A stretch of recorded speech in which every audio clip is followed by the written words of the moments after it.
Lorsque l'Ampulex compressa s'approche d'une blatte et injecte son venin, son intention n'est pas de tuer.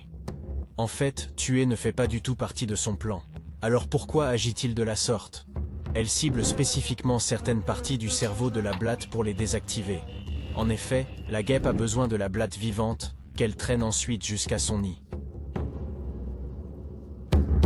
Bienvenue sur la chaîne Nature et Instinct. Aujourd'hui, nous explorons l'Ampulex compressa, un insecte capable de transformer ses proies en zombies obéissants. N'oubliez pas d'aimer cette vidéo et de vous abonner à notre chaîne. Entrons dans le vif du sujet. L'Ampulex compressa dépend d'autres créatures vivantes pour se reproduire. Il existe plus d'une centaine d'espèces de guêpes dans le monde qui présentent des comportements similaires. Les chenilles, les fourmis et les araignées, par exemple, peuvent toutes en être victimes. Cependant, les Ampulex compressa s'attaquent spécifiquement aux cafards. Et il y a une raison à cela. Les blattes sont extrêmement résistantes, ce qui en fait des hôtes idéaux pour la progéniture de la guêpe. Étant donné que la blatte est plus grande que la guêpe, cette dernière doit être très stratégique dans son approche. La guêpe attend le moment idéal et injecte son venin directement dans des parties spécifiques du cerveau de la blatte, notamment les zones responsables de l'instinct de survie. Une fois ces parties désactivées, la blatte devient passive, n'essayant pas de s'échapper ou de résister. Elle se plie à la volonté de la guêpe. Le venin met entre 20 et 30 minutes pour agir pleinement. Après cette période, la guêpe s'approche de la blatte, brise une antenne et goûte son sang. On pense que cette action permet à la guêpe de s'assurer qu'elle a administré la bonne quantité de venin. Si elle en administre trop peu, le cafard risque de se rétablir trop vite. Si elle en administre trop, elle risque de mourir.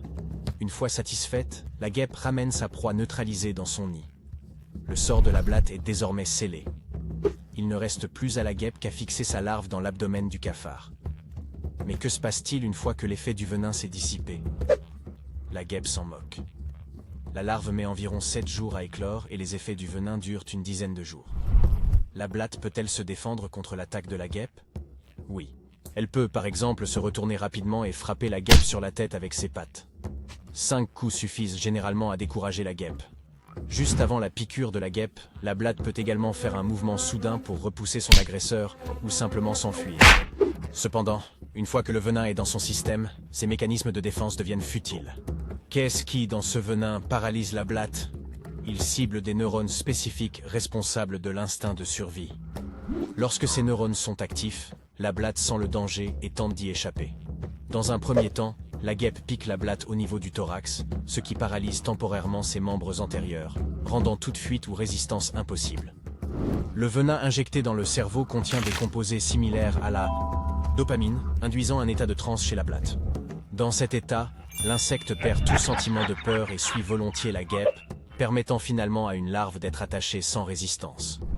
Il est fascinant de voir comment l'Ampulex compressa a maîtrisé cet art de la manipulation au cours de l'évolution. Ce type de contrôle mental n'est pas propre à l'Ampulex compressa. La nature offre plusieurs autres exemples de parasites manipulant leurs hôtes.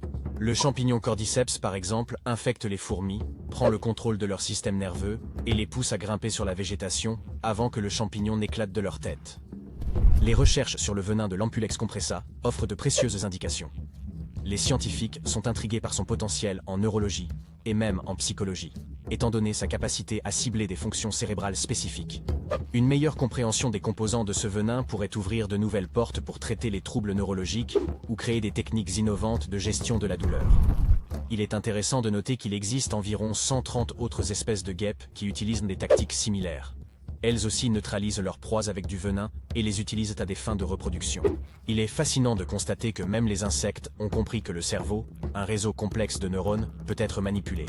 Et ce, que le cerveau appartienne à un simple insecte ou à un être humain sophistiqué. Si vous avez apprécié cette vidéo, cliquez sur le bouton « J'aime » et laissez vos commentaires ci-dessous. J'ai peut-être oublié quelque chose. N'oubliez pas de vous abonner à notre chaîne et d'activer les notifications. À bientôt.